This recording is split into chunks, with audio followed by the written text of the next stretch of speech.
Hey everybody, listen up. I got mega huge news. Meat Eater Live is heading back out on the road. That's right. Join me and the crew. Clay Newcomb, Cal, Yanni, Spencer's going to be there. Phil the Engineer's going to be there. Meat Eater Live, headed back out. Now, when you get every ticket, okay, every ticket you buy, you get a signed copy of our new Meat Eater Outdoor Cookbook. This tour is celebrating the release of the book. Buy a ticket, get a signed copy, Meat Eater Outdoor Cookbook, wild game recipes for the grill, smoker, camp stove, and campfire, which I'll point out is a $38 value. Here's where we're going to go. April 23rd, the Mesa Art Center in Mesa, Arizona. April 24, the Balboa Theater in San Diego. April 25, the Grove in Anaheim, California. April 27, the Crest Theater in Sacramento. April 29, the Union in Salt Lake City. April 30, the Egyptian in Boise. May 1, the Wilma Theater in Missoula. May 2, the Bing Crosby Theater in Spokane, Washington. May 4, Revolution Hall in Portland, Oregon. And May 5, the last day of the tour, Pantages Theater in Tacoma, Washington. For tickets and more information, visit the events page at themeateater.com. Hope to see you at the show. You're listening to the Sportsman's Nation Podcast Network, brought to you by Go Wild.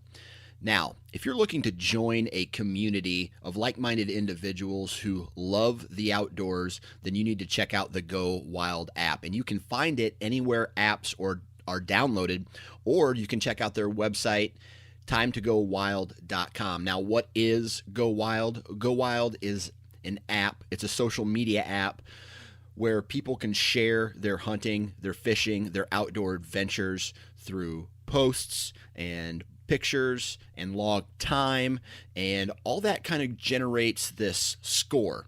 And this score is almost like an overall score of how your quote-unquote adventure went. It's a pretty cool, pretty interesting concept, and I think you guys should all check it out. So visit timetogowild.com or download this app wherever you currently download your apps. It's time to go wild.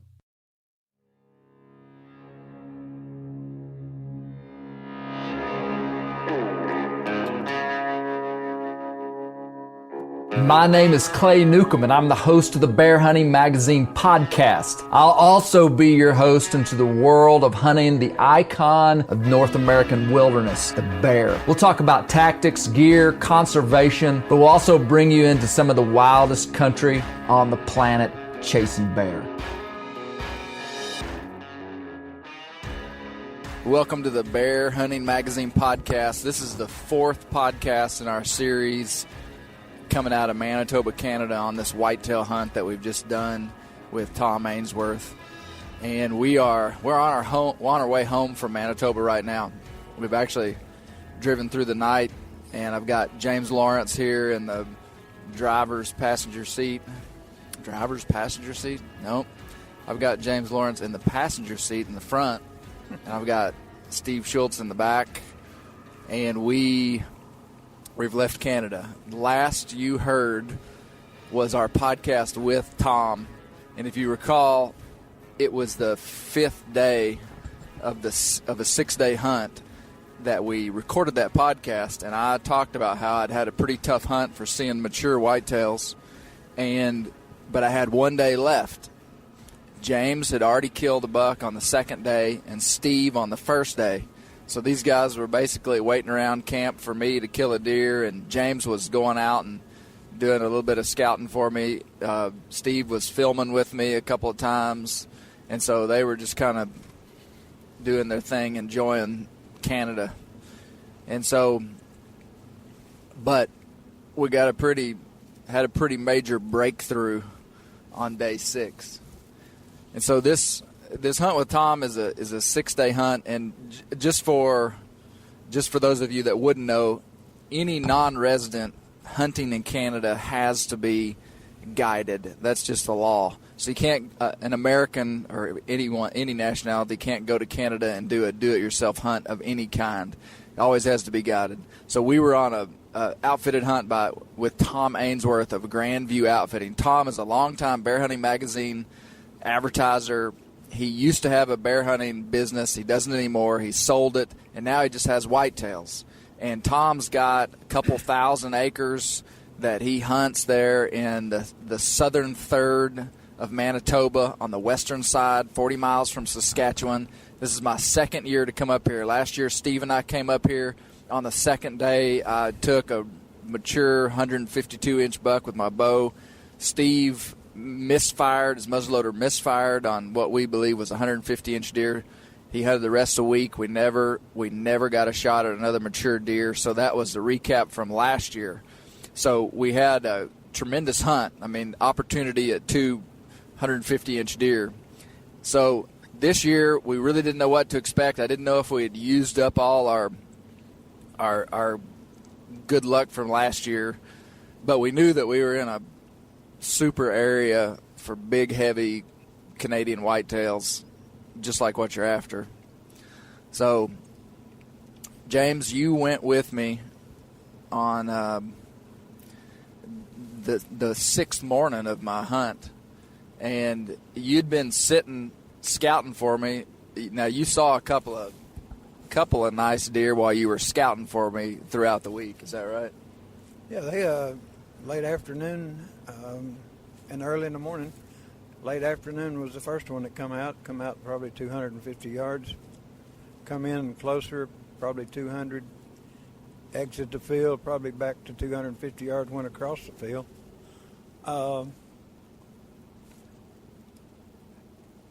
It was an iffy shooter. It was a rack buck. You was talking about judging them. And when in doubt, it's probably not what you want. It's probably true, but it was bucks was hard to find. We knew they were there. We could find the small bucks, the young bucks. Seen lots of deer, but to pattern and get where you can get a shot at a good mature buck was really pretty tough. Tougher than I was expecting. I mean, I wasn't expecting to go out and set a deer comes out. You know, we had to find the deer and set on them, wait on them. The best hunting was early and late. Right at daybreak, shooting light, and right at closing of the day is when we seen most of our good bucks. And then you saw maybe the best shooter of the week, besides the one you took, on day 4, I think, late in the afternoon. I mean, just right before Tom was going to pick you up. You'd already filled your tag. There's a deer on the side of the road. Good one. Broke, but good one. I was just scouting. If I'd had a tag, had my rifle, I think I would have been. I was watching a coyote first, watching a deer because there was no activity. Late in the afternoon, I was waiting on the outfitter to pick me up. Basically, I'd already packed my backpack, had my binoculars, rangefinder, gloves on, and turned. And the way I come in, there was a really, really nice buck standing broadside, looking straight ahead, not looking at me. Had to get my gloves off, get my binoculars, get my rangefinder. And he walked behind a little island out in the field and didn't see him, but without a doubt, he was a definite shooter buck. So you came back to camp and you said, hey, I saw a shooter buck. But you didn't see any other deer. You sat there for 4 hours and didn't see a single deer, and then right at dark you saw that buck. So it was hard to... I sat there and watched a coyote early. Later there was a fox come out. I spent my time glassing the field, but no deer activity at all. And it was still shooting light, but it was late. It was getting close, and really, really nice, mature buck standing near the gate that I come in. Almost on a gravel road. Almost. Like a county road. It had to come through the gate. So that, even though you saw that deer, that wasn't a deer that we really had a lot of confidence to go back in and hunt. First of all, you're sitting over alfalfa, and the deer just weren't there. That deer wasn't there. And that's what was different than last year. Last year, those fields were full of deer, full of does, and then good bucks too were in there. And so you came back and said, I didn't see a single deer until right at dark, and it was a big buck.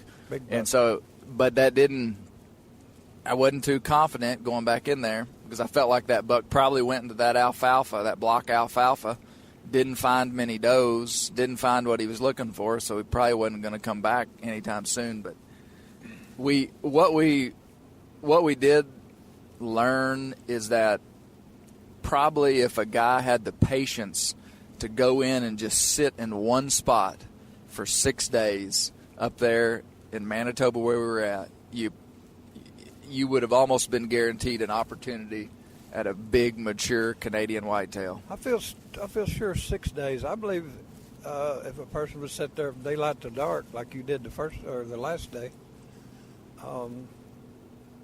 there was enough activity, but it's going in before daylight. I'm afraid we may be running them out of the field. Late in the afternoon, we're going in early, and they were coming out right at dark. So there just wasn't. What we were doing is we were moving around, which is it's real easy to say, yeah, you should just stay in one spot, but man, it's tough because I would hunt a spot, James. I would see maybe like when we were behind Tom's house, I saw a bunch of deer, but no bucks, and you just envision, well, there's not a buck in this area. But if a guy had sat there for 6 days, probably a shooter buck came through that field sometime during shooting light in the last 6 days, and we just weren't there. But we were moving around, and, you know, I'd probably do the same thing again if I had it to do over again. But at the same time, another strategy would just be to just sit in one spot. And all these stand locations are over food sources and over major travel corridors in this big open country with blocks of timber. So the deer are quite patternable, especially when they're on alfalfa or beans, and they're, you know, so, but we were bouncing around a lot. And so, no, go ahead. Well, we hunted the first afternoon when we got there, and Steve seen those bucks, and then he took a buck the next day, and then I took a buck the next day. But if I had it to do over, I'd spend a couple of days doing just like I did after I got my buck, was going to pick out the best one, and then I would spend the rest of my time on that one. So you wouldn't have the 6 day pattern, but spend 2 days finding your best spot and then setting on. Right. You know, so you're saying bounce around a little bit, find the deer you want to take. Find something that you can stay with. Yeah. Just like the bucks, that when I got that buck, that good buck was with him, but didn't offer me a shot. This one did, and I rushed it. I should have waited, and I mean, I'm tickled to death with my deer. Don't get me wrong. But it was just the first 2 or 3 days. I mean, it sounds like really good, but it was tough hunting. Yeah. Steve, and you know, I think that's pretty classic of Canada, though, because Canada is not known for tons of deer, even though at different times you were seeing as much as 25 or 30 deer in a field. Yes, but Canada is not known for lots of deer. Yeah. That of course it makes an interesting day. You don't get bored when you've got a bunch of deer in the field, but that's not helping the fact that you're hunting big bucks. That's right. It was obvious the does and the little bucks was active, and they were out sparring, but you know, the big bucks wasn't showing up, even though it was getting in the early rut. I think the rut's in another week or 10 days will be good. Yeah. But well, and I think we've got to say it in case somebody hadn't listened to the other podcast, that the further north you go, the more compressed the rut really gets. And right now, like November, I believe I killed the buck yesterday on November the 3rd. Man, that would be prime time in most of the whitetails range. But up in Canada, it wasn't. I mean, the bucks are running together. They're on feeding pattern. The further north you get, it seems like that rut is just really intense and really short. And these deer are just focused on feeding, and then it's almost like it just explodes. And Tom says it's favorite day of the year to hunt whitetails in Canada. And he's been doing it for 40 years on his farm. And they've killed some tremendous deer over 200 inches. And he says it's November the 19th. He said that's when if he could pick a day to whitetail hunt the way they do. And basically Tom's hunting over food sources. So he's hunting over He's not getting back in the woods, in the bush after these bucks. He's waiting for them to come to does, basically. And so he's hunting food sources. That's probably the primary way to hunt up there. Yeah. The bush is so thick and you can't see. You can't hunt scrape hunt. Yeah. But you had that nice buck laying in 65 yards of you. Yeah, I got back on the second day. I just looked at a block of timber from an aerial photo, and I just said, I'd like to get back in there. And Tom said, yeah, I know where there's a couple of trails back in there. We went in there, hung a stand. First day I saw a really nice shooter buck, a 7x5 buck. Had 7 on the left side, 5 on the right side. And I watched him walk in and bed down for an hour and a half, and I never could call him to me. Didn't want anything to do with the grunt call. But that was back in the bush. But then I sat there another 2 days, morning, evening, and never saw that deer again, and only saw one other deer. And that was back in kind of this thick bush. So, I mean, Tom's philosophy, especially with firearms hunters, is set out in open country and wait for the bucks to come out to the does or on feeding pattern. And so, hey, that brings us to right to where we can start talking about my hunt. You went in on day number 2, and it was a cut soybean field. We talked about this in the podcast with James earlier. It was a cut soybean field that had been, they put an insurance claim on the field because elk had destroyed it, so I think that threw off their timing of harvesting these beans.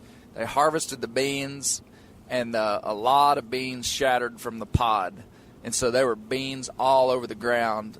And this field is probably, Steve estimated it to be 50 acres. I really don't have a concept of how big it was, other than that it was 600 yards across and about 400 yards wide. Probably, I don't know, I'd have to do the math, but it was big field, further than you could really shoot. And James, you killed a buck in there on the first day you hunted in there, and you looked at this deer, you judged it to be mature, which was very true. The deer ended up weighing 250 pounds on the dot, and it had a nice, heavy 8-point rack. And there was a second mature deer with it about 50, 60 yards further that you didn't shoot and didn't really get a good look at. So we were going back in there knowing that there was another mature deer in there. Good. I sat in there 2 days after you did and never saw that buck, and only saw about 7 deer on this huge bean field that we felt like was really going to be attracting a lot of deer. Steve and I sat in there, and I never saw a mature buck, and we kind of lost interest in the spot. I mean, you had actually sat in there one day scouting for me and hadn't seen a shooter, and then I went in there and hunted of an evening, didn't see a shooter.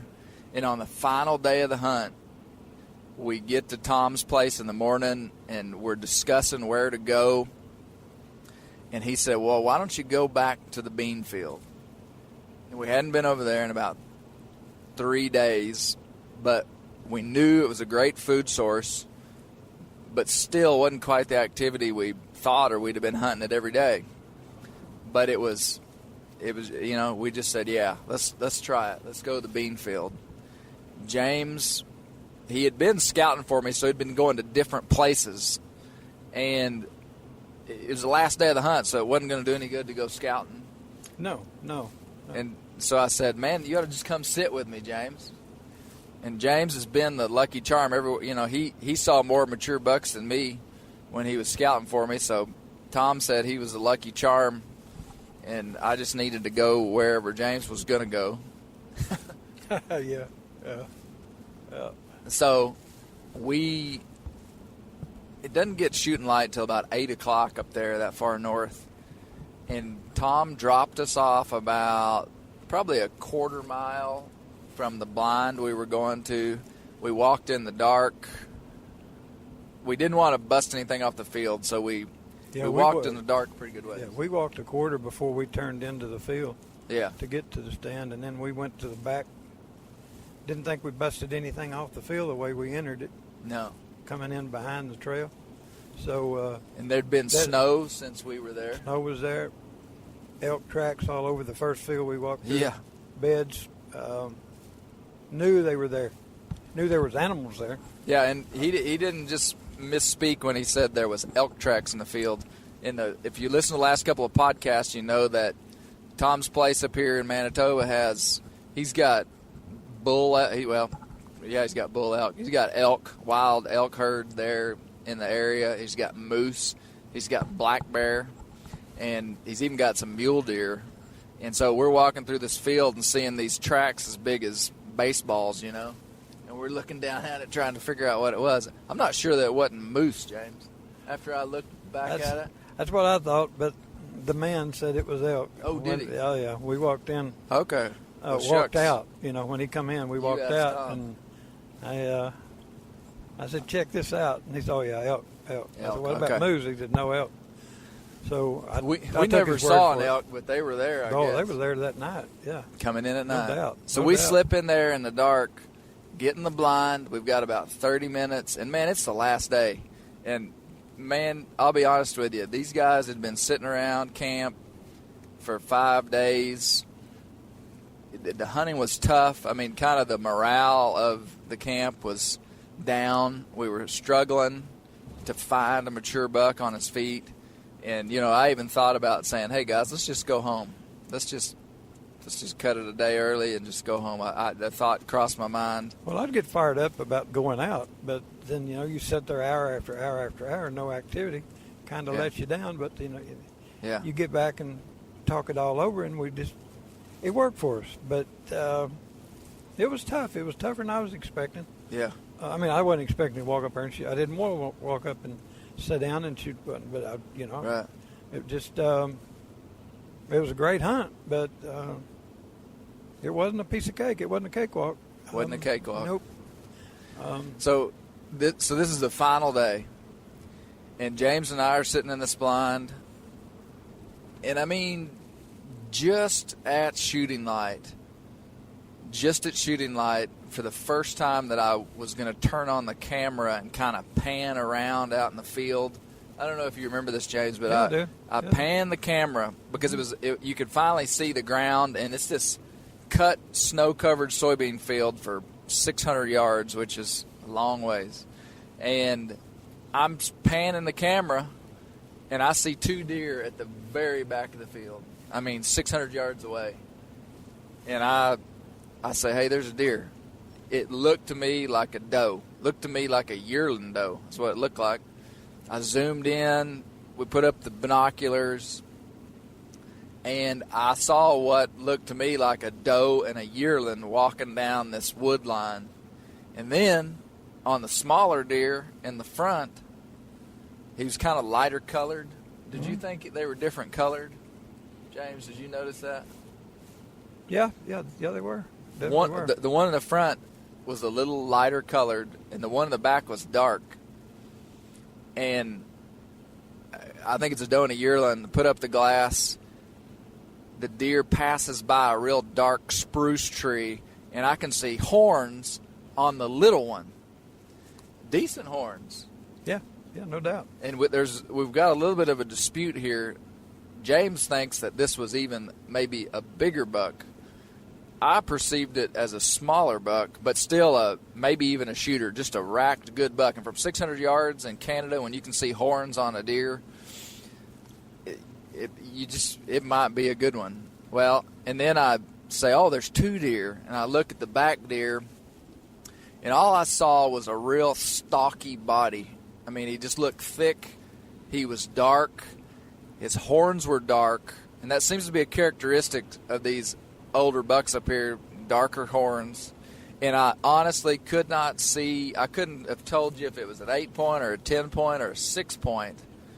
But I could see, James, that his main beams went out just about even with his nose. That's what I saw. And I saw that he had good tall tines, and I said, that's a shooter buck. Yeah, I could tell the difference. I mean, through the binoculars, I could tell that it was massive tines, massive rack beams. To see one that far, Yeah. you know, I could tell that it was definitely a shooter. Well, I really and truly believe both of them were shooter bucks. Yeah. So they're 600 yards away, walking parallel to us. I mean, they're not coming any closer. Yeah.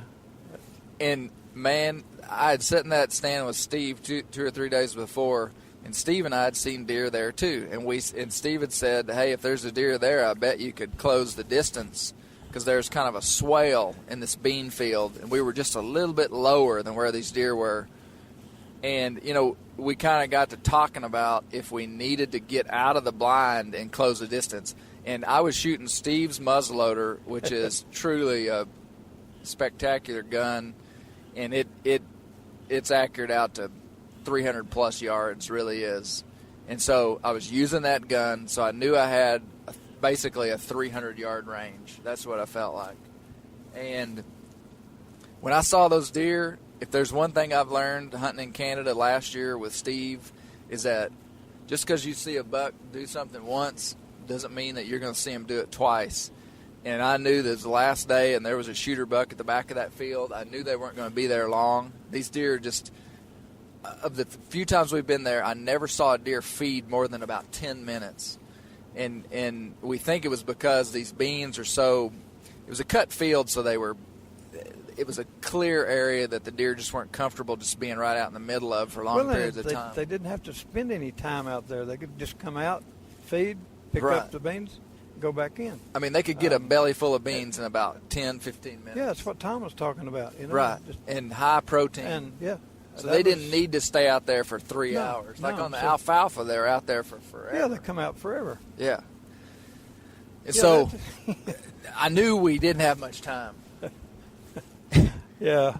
And what do you remember what I said? Or I want to tell off on you for one thing, because as soon as you've seen it, James, it's a buck, it's a shooter buck. James, it's a buck, it's a shooter buck. Well, you grabbed stuff and headed out the blind, and then you come back in and was gathering up camera equipment, and where's my gun? I said, you left it outside. All right. So, Yeah, I know you were, but I don't know how to run a camera, but I would give anything to have a camera on you out there holding that gun up in the air, crawling through the snow with your backpack and trying to get first try. Well, we got to tell them what happened. Yeah. So I just start gathering stuff up and say, James, I'm gonna close the distance on those deer. And so I get the gun, the camera equipment, I go out of the blind, and I decide not to do it because the deer actually walked off the field. Mm-hmm. Yep. You remember the deer? Yep. The deer walked off the field. I get outside of the blind, put the glass up. The deer aren't there. James says they're gone, and I go, well, shoot. I guess I'll just get back in the blind. Get back in the blind. I no more than sit down, and that's when I left my gun outside. Yeah, the gun was leaned up on the You outside. left Steve's gun outside. Yeah. And yeah, I left Steve's That's good. gun. Don't tell Steve. I already have. Then the buck reappears. Yep. Yeah. And he kind of made a loop and come back into the same corner where we'd originally seen him. And, probably 10 minutes of time had elapsed. And so I said, okay, it's go time. So I grabbed the gun, my backpack, all my gear, my camera, tripod, and whatnot. And basically, I don't really have to belly crawl, but I was basically walking on my knees. Mm-hmm. I mean, I just got down on my knees and was walking on my knees with one hand, kind of like a three-legged ape crawl across this field. And, you're just going off total adrenaline at that point. I had a game plan. I knew where I had to get. I knew I had to stay low. I knew I didn't have much time. I was carrying a 9-pound gun and a backpack that weighed about 20 pounds. Gear, I mean, it was cold. It was 27 degrees. No, it was 24 degrees. 20, yeah. It's cold. Coldest morning of the hunt, 24 degrees. So I was bundled up. So I felt like the abominable snowman, bumbling across this bean field. But, and I didn't have any gloves on, so I'm putting my hands down in bare snow, moving. Finally, I get to the first safety point where I knew they couldn't see me behind a stack of logs.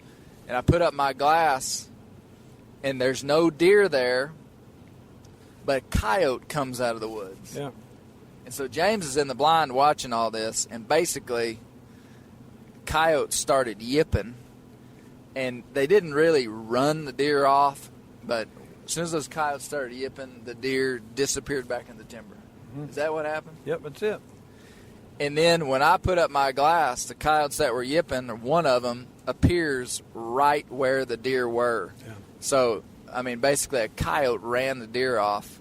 And, you know, I was like, the opportune time for that to happen. But, man, that's far beyond the control of what we can control. So really and truly, it was a benefit. Yes. It got the deer out.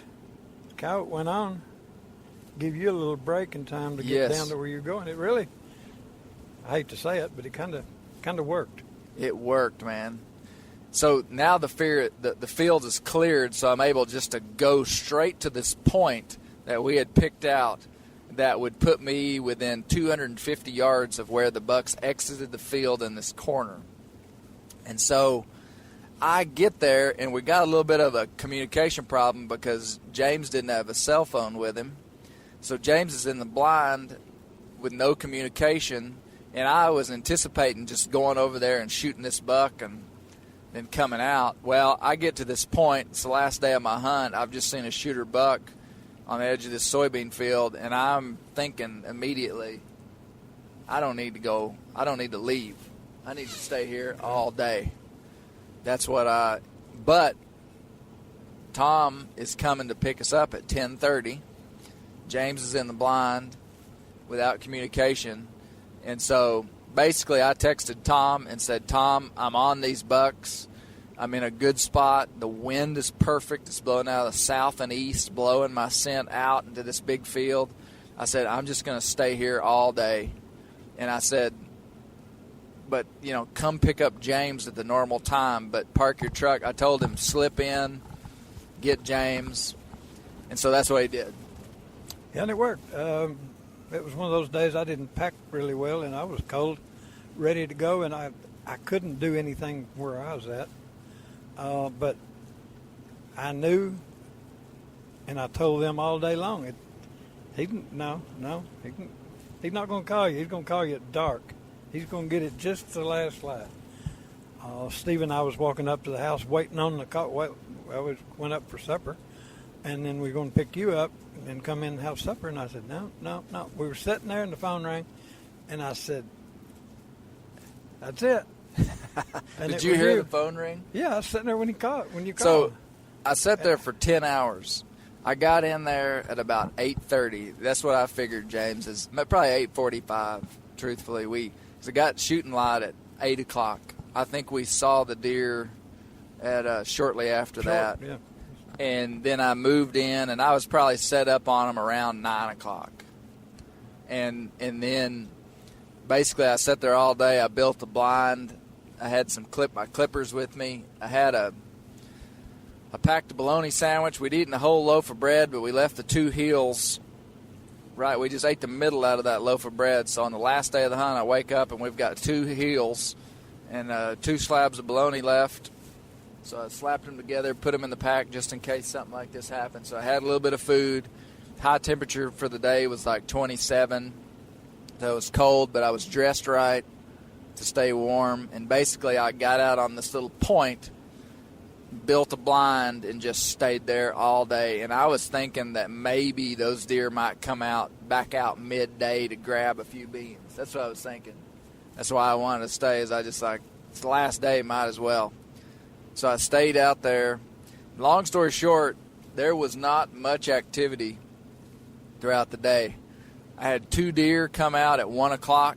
So I got set up at, let's just say 9 o'clock in my spot. And at 1 o'clock, I saw 2 deer. A little bit before that, I had a coyote come right through. I saw, that was it until like 6 o'clock, which end of legal shooting light was about 7:45, I believe. I think sunset was 6:14. So 30 minutes past that would be 6:44. So at like 6 o'clock, I saw a small 8-point buck come out on the back edge of a field, not where the big buck had gone. I felt like there was no correlation between this buck and the big buck. But I watched this younger buck for a long time. And then at probably 6:20, a yearling doe popped out behind me. I'm watching this yearling doe. 2 other does pop out. I'm kind of watching them thinking, well, is there going to be a buck with them? And I'm paying attention to them behind me. And meanwhile, in front of me is really where I think the deer's going to come from.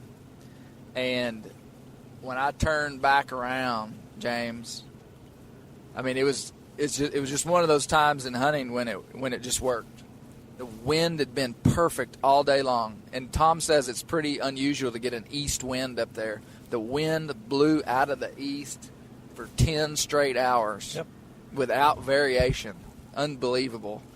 And was blowing my scent right out into the center of that bean field where there was no deer going to be and no deer going to come from that way. And all day, that's what I was shocked at, was how stable the wind was. And anyway, I turned back around at, let's just say, probably 6:32. I mean, it was getting dark. That was my next question. How much shooting light did you have when you pulled the trigger? You didn't have a whole lot. Because we were cheering for you back at the house. Yeah. We were getting updates. And I said, y'all were probably looking out the windows going, it's getting dark. I told him it's going to be the last 5 minutes. You were about right on. I'll have to look back at the actual footage to see exactly. I really don't know what. I very seldom, if ever, had that feeling, but I had no doubt. I knew you probably wouldn't miss, but I didn't have a doubt that buck wouldn't be back. Not one doubt. You had confidence. Yep, I would. I'm not a betting person, but I'd have bet anything. I just felt it. You know, I don't see any way that this is not going to work, and that's hard to do with a white-tailed deer. You know. And Steve was texting me all afternoon too. He was saying he's going to come. He's going to come. Yep. He's going to come. Yep. Well, I felt 100%. I really did. Well, see, that's the thing when it's you in the battle, when it's you in the hunt, it's so easy to be pessimistic.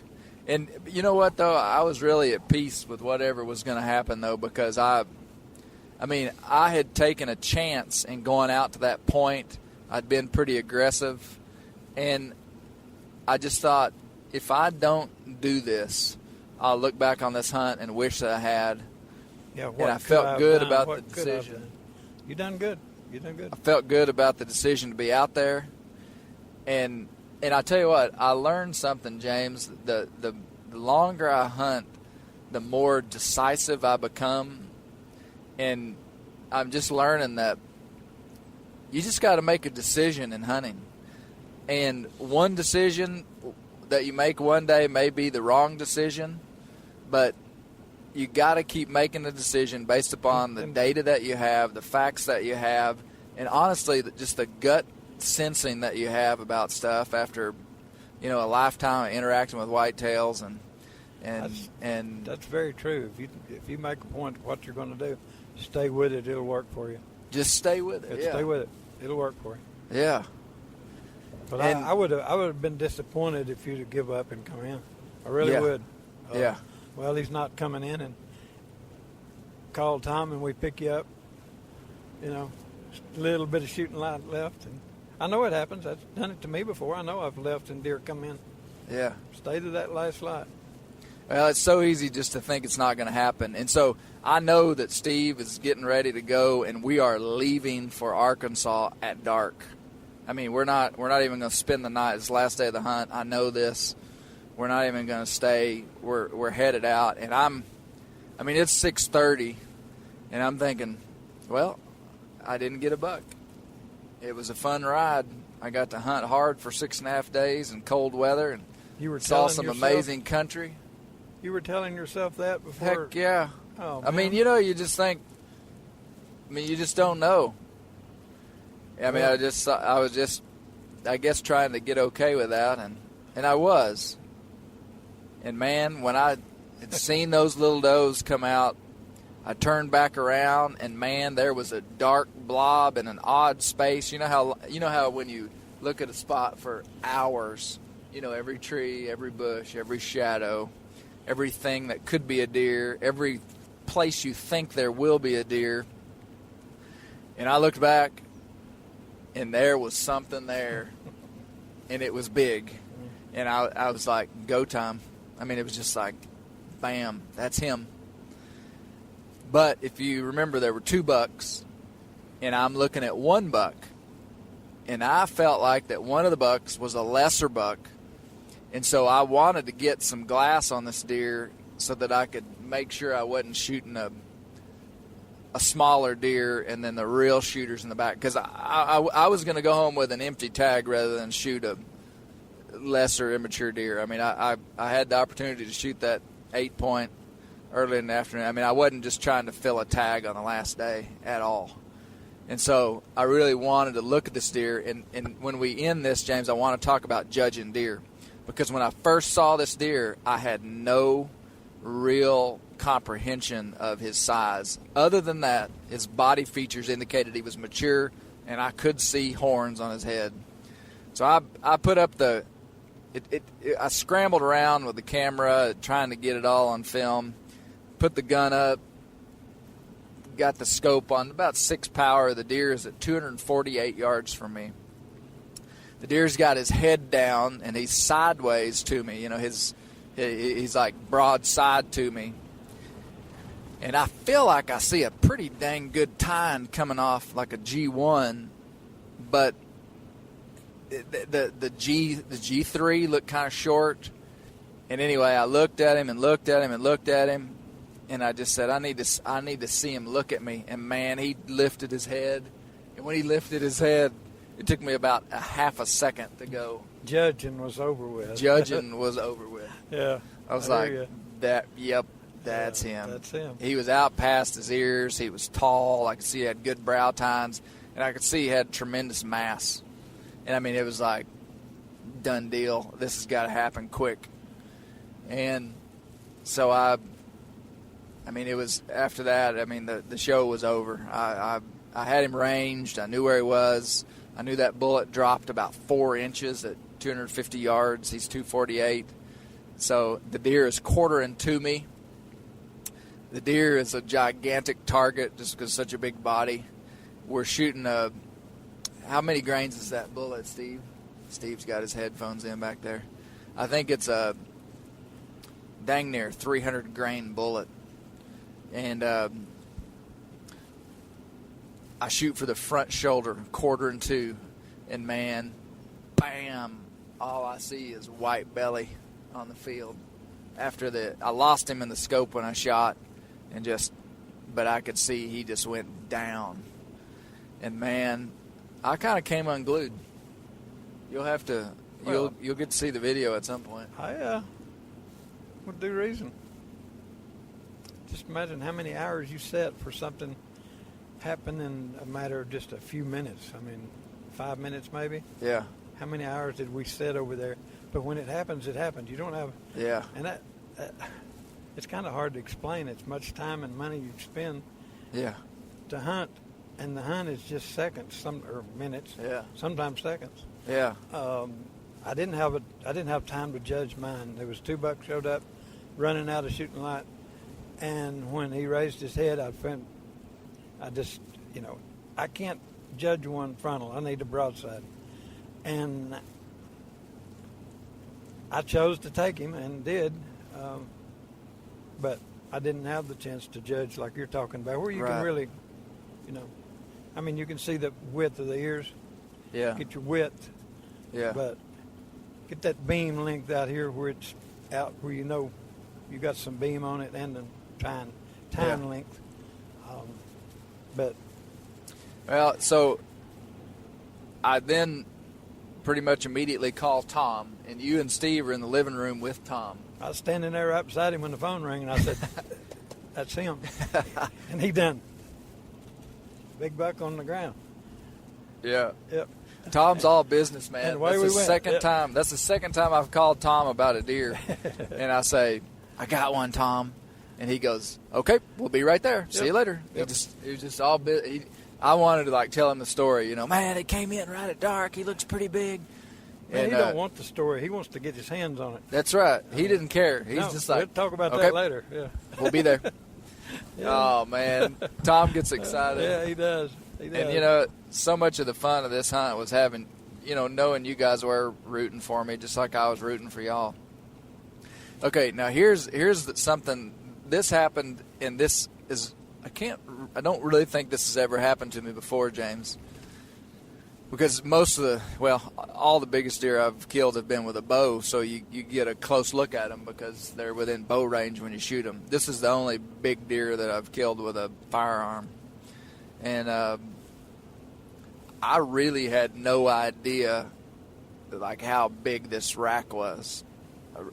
And as I'm walking up, I'm thinking, and I didn't really care what the score was. I honestly didn't. The buck was mature. He was heavy. That's all I cared. I mean, he could have been a 6-point if he'd have been that big, heavy Canadian, you know, horn mass, dark horn, gnarly. I mean, I was going to be happy. I didn't care. So it wasn't like I was trying to score him. But I said to the camera, I said, I have no idea if that's a 120-inch buck or a 160-inch buck. I don't know. Yeah, so many times you have ground shrinkage, but I don't think you had any ground shrinkage, did you? No. I walk up to the deer, and I can just see a lot of horn sticking up off the ground and get to him. And, I mean, basically it's a mainframe 8-point with a kicker, and he had super mass.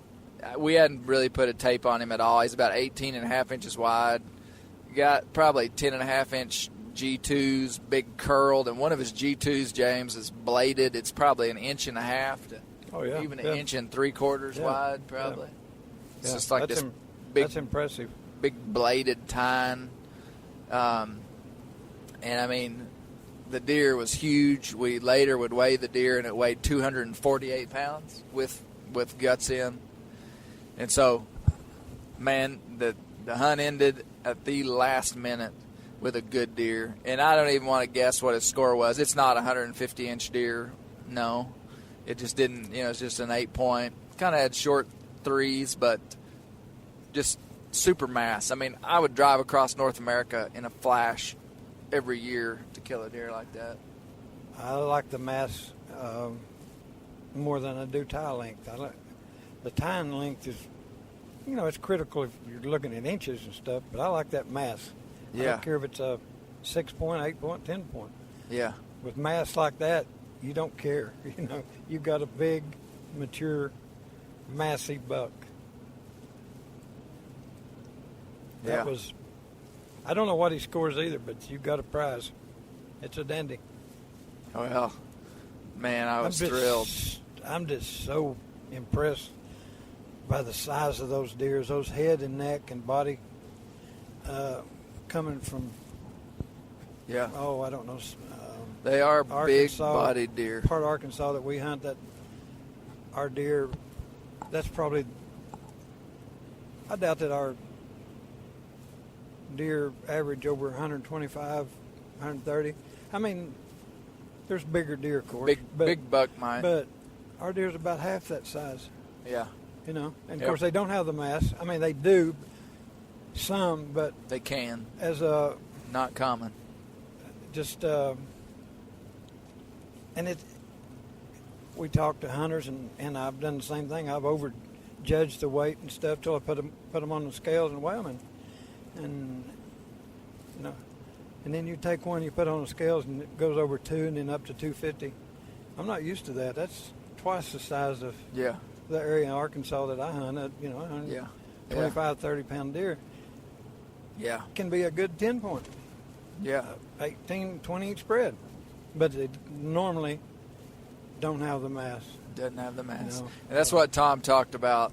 He told us all week, and he says, guys, he says, I don't care if a deer, I don't care what it scores. He said, what I'm looking for is mass. Yeah. And he said that's what most guys want when they come to Canada, is just a deer with a lot of mass. Picking up some of the shedders he's had there over the years and stuff, it just you don't have that feeling in Arkansas when you pick up a shedder. Yeah. You know, you got a handful. You got a handful. Handful. Yeah. Well, we kind of had a classic Canadian hunt on this deal, and I want to close out this podcast by talking about what we learned about judging deer. Because I'll tell you, I went into this talking to these guys saying that the deer that I killed last year was bigger than he looked. So I was like, this deer, I thought he was a 130-inch deer. He ended up being a 150-inch deer. Well, that actually can hurt you because it's all about scale, and you can think a deer is bigger than he is, and still he's a small deer. And that's maybe my biggest takeaway from hunting Canada twice now, is that there are small deer here. Like, you kind of have in your mind that if you see a racked buck, it's going to be this big deer. Well, there's all age class of deer here, all genetic class of deer here.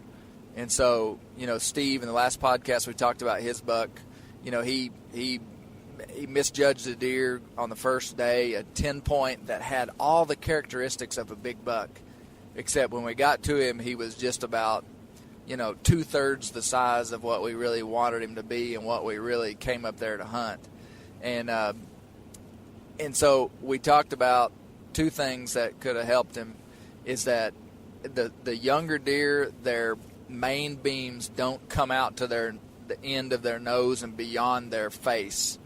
Because even Steve's deer that was a younger deer, and a super nice deer, but a younger deer, still weighed well over 200 pounds. No doubt. I mean, so it was a big-bodied animal. So, but that deer, if you looked perpendicular to it, like his main beams did not come out beyond his nose. Almost any of these shooter deer here in Canada, their main beams are for sure going to come to their nose. But the other thing you really got to look at is body size. Yesterday, James, last day of the hunt, that 8-point comes out from 250 yards away, the one I didn't shoot. And I think a guy could have easily talked himself into shooting that deer. That deer weighed well over 200 pounds. His horns came out to his ears. I mean, if you had just really been trigger happy, you could have shot that deer thinking you were shooting a 130-inch 8-point, when really you were shooting a 110-inch 8-point. Just the scale of that deer. And so what you really need to look for is the characteristics of a really mature buck up in Canada is just going to be thick, dark. We've noticed that a lot of these bigger deer are just darker in color. I mean, just thick all the way through. Even a 225-pound, 2.5 to 3.5-year-old deer still doesn't have the body shape of a really big, mature buck. His belly is flat. His back is not arched. His neck is more defined as it comes out of his front. He doesn't have a real boxy look. His legs look a little bit longer. Even though it's a 225-pound deer, it still has the characteristics of a 2.5 or 3.5-year-old whitetail, just like back at home. Does that make sense? Yeah, it really does. It really does. And so scale will get you. And part of the reason I knew that the second buck was a shooter early that morning was I was looking at a buck that had a nice rack of horns, and the deer that was following him was just a notch bigger. I mean, it was just 40 pounds heavier. It was taller. It was longer. And I was like, that second one is a mature buck. Now, if you'd have seen the first one by himself, you'd really had to have analyzed it. And I think the main thing is you just can't pull the trigger, especially in a situation like this where you're traveling to hunt. I mean, there's a lot invested in this hunt. If you're hunting your own property, I mean, you can do whatever you want. When it's on a hunt like this, you kind of have to go into it wanting to find multiple factors that show you that this is the kind of deer you want to have. Judging bears, I always tell people, don't rely on just one thing, rely on multiple things. And so up here in Canada, I was looking for a deer whose horns went out past his nose. I was looking for a deer that did not show the characteristics of a young 3-year-old body, 2-year-old body, flat belly, narrower neck, longer legs. I was just looking for that kind of Angus bull in the pasture look in a big buck. And they're hard to find. What do you have anything about judging deer that you learned up here? Well, actually, I didn't. I guess I got too excited. I normally do, but we were in there together. You still shot a. I mean, you shot a mature buck though. Yeah, it's a mature buck, but I really, you said the other day if it's a question about it, don't shoot. And right. I was running out of light, and he offered me a shot, and he was face on. He had the width, and it looked to me like the rack that he looked like a shooter. I mean, and then when he gave me a broadside shot, I debated. I remember debating, just to myself. Don't, getting late. And but see, I think you made the right choice, though, James. I would have shot that deer because that deer weighed 250 pounds. He had all the characteristics of a big deer. Now, he didn't have the rack. I mean, I think we talked about it today. He probably had a 125-inch rack. So he just didn't have the massive rack, but still, I mean, it was a mature animal. And there was another one behind him, and I couldn't focus on him. Right. This one offered me a shot. Probably pretty common mistake. I admit I didn't judge the deer like I should have. I didn't have time to judge the deer. Right. He gave me the width judgment, and the way he was holding his head, I thought I had the height. Yeah. And when we walked up on him, I was impressed very much with the size of the deer, but he didn't have the rack I was expecting. Yeah. He really didn't. Yeah. I mean, I'm tickled to death of the deer, Right. But when we were watching that deer, I was more excited about it being a big shooter buck than judging it. I'll be honest with you. I just want to get in a position closer because we couldn't do anything about it where we were at. Yeah. I mean, it really couldn't. And the fact that you got closer and you had time to judge him, thankful for that. Yeah. But I think it was pretty obvious when he come out, he was a shooter, though. Oh, yeah. Without judging him. Yeah, I mean, the judging that deer was a no-brainer, especially being the last day. Yeah. I just needed to confirm that it was a mature animal. That's what I wanted to do. But the judging part is where you get to the bigger bucks, letting some of them walk. And it's hard to let a big old buck walk. That one I went across the field the other day might have been the one that was with this one. Yeah. I mean, it was a decent buck. I didn't have a tag, didn't have a gun. I was just out there, but I'm glad I didn't have that decision. Yeah. Because I might have made a mistake on it. But it was it was a good bodied deer. Yeah. I believe it was a young deer with a smaller rack, but it had the width. I mean, it was. Yeah. And the deer that was with the one that I did take on the Tuesday, could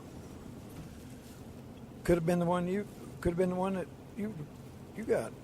Yeah. I don't know. I just know they both had good racks, and they both big deer, and I rushed.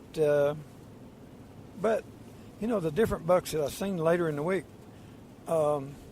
Maybe if I'd been carrying a firearm, still had a tag, been sitting out there, I was just more or less scouting. I was just trying to see deer, what kind of deer, if any shooter bucks come in.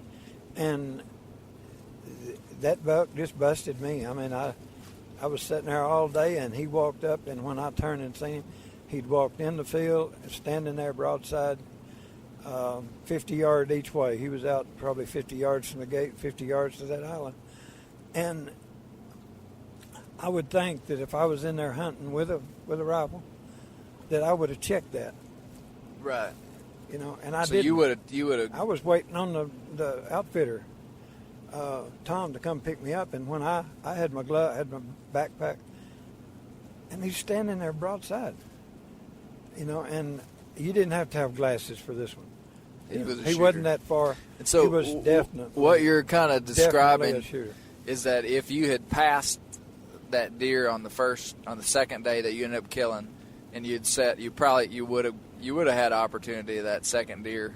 But who knows if that deer wasn't smaller than the one you killed? No, he was a good buck. He was a big buck. Yeah. He's one that I was just so wanting him to come out on the other side of that island. But the doe come on the side that I was on. She stopped 3 times, just walked like nervous. And I don't know where that buck went, but he went out of sight. I never seen him again, but yeah. I was sick, man. I fumbled, and I didn't have a gun. I was just you were just scouting. Scouting. Well, I think the main takeaway is that when you go to a new area to hunt whitetails, you need to be really cautious with judging deer. If your goal is to take a big one, and it's not everybody's goal, and so that to each his own. If you're going somewhere it's hunt, real easy to be to a new area, and I was trying too hard. I was rushing stuff. I wasn't myself. Right. But a hunt like this turns you. It's hard because you got 6 days. We talked about it, James. How if we were back home hunting like this, man, we'd have plenty of time. You wouldn't go hunt when the conditions were bad. Right. You'd just come back if the bucks weren't chasing does and bucks weren't moving much. You'd just wait and come back the next week. But man, on a 6-day hunt, you just got to go hunt every day. You got to go. And so it does put this pressure on you to.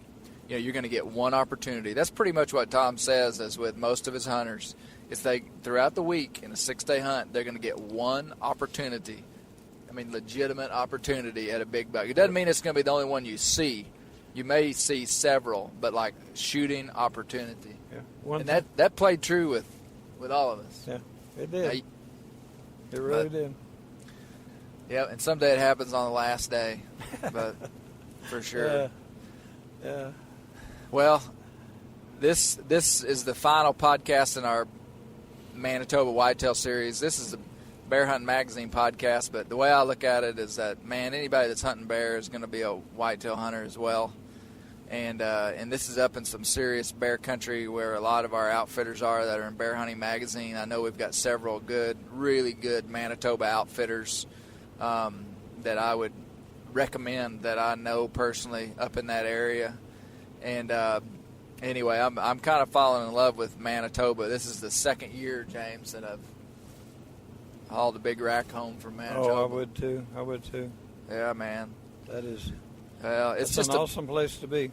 It's an awesome place to be. It's an awesome place to hunt. It's such a different place to hunt than where we're from, and that's probably what's so much fun. And it was a blast hunting with you and Steve. Really was. Steve's my father-in-law, and then for those that hadn't heard the other podcast, me and James have been friends for a long time, and this was a dream of ours to be able to hunt whitetails together. And Steve and I came up here last year, and again, just had a fantastic time with these guys as they waited around camp for me to kill one on the last day.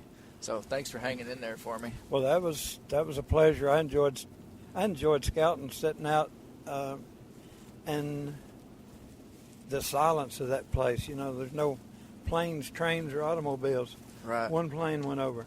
Yeah. The rest of it just peaceful, and you're out there. Man, it's still out there. There's something about the cold, dry air like that. Man, those afternoons would just be dead still. Yeah, it pushes you. Yeah.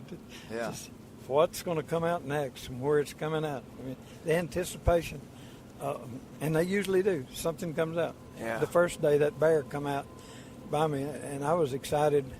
Beautiful, beautiful bear. I was just glad to see wildlife in a place like that. Yeah. Incredible. And then, man, for me, the final day to kill a buck like I did. The last 5 minutes of a 6-day hunt. Fuels the fire even more to want to get back up here and to tell people they ought to come up here. This hunt's a lot more affordable than you think. I mean, I think guys think a Canadian whitetail hunt's going to cost $5,000 to $7,000, and this one doesn't. I mean, I think Tom charges about three grand for a hunt, which is a lot of money for anybody. It's a lot of money for me. But at the same time, it's worth every penny of it. Yeah. I mean, it's an experience that if you're a whitetail hunter, you need to come hunt the far north. I mean, this is like an iconic place for whitetails, and Tom's an iconic guy, man. We've laughed and laughed about Tom. What a guy. Jeez. He's a piece of work. He's got a philosophy for everything. He is like a machine. Tom Ainsworth is like a well-oiled machine when it comes to hunting, when it comes to everything. You can come in there with your chin down where you messed up that day. Tom's there. It don't matter. He says that all the time. It don't matter. He deals really well with people, doesn't he? He'll fire you up, and you're ready to forget it, do better the next time, and you do. Yeah. You do. Yeah. But I sit and listen to him all the time, whether he's talking to me or somebody else. And look at you. Look you in the eyes, and he means it. It don't matter, you know. And We're it going doesn't. to do it again. There's always tomorrow. There's always tomorrow. the next hunt. I He's hope always he- got I a hope- really positive outlook on everything, and that helps It when really- when your leader is got as much knowledge as he has and experience. Holy cow, he's been hunting this property for 40 years. I could sit and listen to him all day long. Yeah. Tom has not been educated by the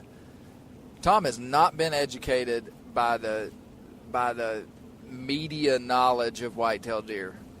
I mean, Tom, I could describe a couple different things that would show you that. He has been educated by hunting them for 40 years. Exactly. But not just Exactly. him, not just his experience, but guiding between probably 6 and 18 hunters every year, putting them out in places, getting a report from them, seeing what they killed, seeing what the deer do. He's a master on his own property of telling you what these deer are going to do. So, I mean, he's not into the fads of whitetail hunting. And I can tell you one thing that Tom Ainsworth doesn't give a darn about is wind direction. What did he say? He said It don't matter. he said wind direction. He said, well, you got a 75% chance that it's going to work. I'd go into a spot and I'd be, man, how's the wind? And he said, I don't care. You got a 75% chance that it's going to work, and if it doesn't, we'll go somewhere else tomorrow. Yeah, that's he didn't. the best attitude that you can have hunting a whitetail deer. Yeah, It really is. He If did. He you doesn't can do sweat it. the small stuff, and I think he. I mean, hunting these pressured deer like we do in the South and in the Midwest, I mean, you do need to watch your wind, and we know that. He knows that. But these deer up here are different. They are not pressured. And, man, you bump some of these deer out of a field, they'll probably be back in there, if not that evening, the next day. I mean, these deer are a little bit different. So, his perspective there is coming from his knowledge of his deer. Yeah, And it makes for kind of a fun environment. And but at the same time, Tom is totally wanting to partner with you. I mean, I was asking him if I could hang a stand here or there, and he was like, yep, let's do it. I mean, every morning he'd say, where you want to go, Clay? And I know the farm well now after 2 years of hunting it, and I'd say, I want to go here. And he'd say, all right, let's do it.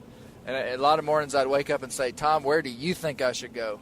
And, man, you could see his brain, just working, and he'd be like, man, we saw this buck here, or this happened here, or this, and we'd collaborate together and come to a decision. And I give full credit to Tom for sending me back to that soybean field. I wasn't going to go there. Really? Well, I mean, it wasn't even on the table. And Tom that morning said, how about I take y'all to the bean field? Oh, I'm glad. And when he said it, I liked it because I hadn't even thought of it. And every rational decision that we'd made on this hunt for judging deer movement was pretty much wrong. So I was looking for ways to skirt around my mind. Yeah. Because you gather all this knowledge of what the deer are doing, and you're trying to rationalize where to go hunt. And I was really looking for some outside influence of what to do. And Tom pretty much was he would have let me do whatever I wanted. Well, I was glad of the decision. I was fired up on that spot. I really was. Yeah. I really Well, I was. was when he said it. When he said it, I was like, yeah, let's go to the bean field. There's That'd be good. There's something about it just fit besides the soybean on the field. Yeah, tons of it, food. It just, the bush, It's woods in Arkansas, but Right. it's bush up there. The bush around it, they can get in and out of that field, and all the other places, they had at least a quarter of it that wide open into another field. This was closed in. They could come from any direction, but the Right. direction we walk in was the only opening, and the one that the buck went through. Yeah. The rest of it, they can come in and out, and they don't have to get out in the field. Right. You know, and that's what you think about the big bucks. They skirt the area, like yours did. Yeah. Like they were doing when we seen them. Yeah. The one I got, that's what he was doing, right on the edge of the field, not out in it. So you had all that edge around, and then you used the benefit of that little nook that come out that worked absolutely perfect for you, where you made the blind, where you killed the deer. Yeah. Perfect. Hey, also, it's something to note, too, that in this big bean field, these deer were popping out in all these seemingly random locations, which we know they weren't random. That buck popped out in the only corner that you could not see from the main entrance to the field. Yeah. Like, if we'd have been sitting in the blind, we would have never seen that buck. It's just a little. Yeah, it's just a little nook that you don't even know is there. You don't know the nook's there till you're down there. Yeah, and then you realize there's about a 50 square yard area of this bean field that you cannot see. That you'd have to get out Yeah. in. Yeah. And that's that true. is exactly where that deer was. That's why they get that big, I guess. He just knew he could feed there. He can. He in could and step out. 10 feet out in that field and get all the beans he wanted. Yep. Um, And the fact he don't have to be there that long. He can step out there, like Tom was talking about today. It's not like they fill their belly up. They come out and have a snack, basically. yeah, like how And many go back beans in. could they gather up in Yeah. an hour? Yeah. And they're laying there. Tons. Tons. Yeah. I was eating soybeans while I was laying there, James. I did too. Yeah, they were good. Yeah. Yeah. Yeah, that was exciting. Well, Really- hey, it really was was. golly, And I I don't am even so know what to proud say. for you. Well, thank you. Thank If I you. was a betting man, I would have won on that one. Yep. If anybody would have bet with me, nobody would. But Well, I knew that everything was just right that day. It was just right. it was so right that's what made me think something might go wrong. But it went right. Yeah. It went just right. So we're driving home from Manitoba, and we got 3 racks in the truck. I just posted on Instagram that we're coming out of Manitoba dirty, riding dirty. We got 3 bucks. We got meat in the Orion cooler, and we're a couple hours from home. And, hey, thanks for listening to the Bear Hunting Magazine podcast. I don't know. We'll see where the podcast goes from here. I'm still going to do some hunting in Arkansas. James and I are talking about doing some hunting down on public land. We'll be having some more episodes. But hey, check out Bear Hunting Magazine, our print magazine. We're the only print magazine, bear hunting print magazine in the world. Check out our YouTube channel.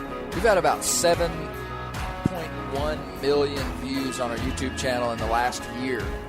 We've got about 28,000 subscribers. We've got some awesome videos up. Whitetail hunt, my whitetail hunt from Tom's place last year is up on YouTube. But check out our YouTube channel.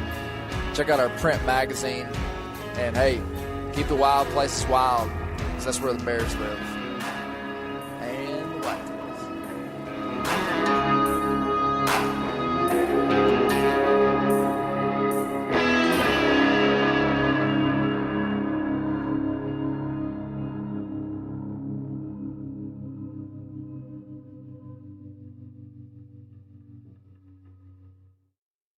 Hey everybody, listen up. I got mega huge news. Meat Eater Live is heading back out on the road.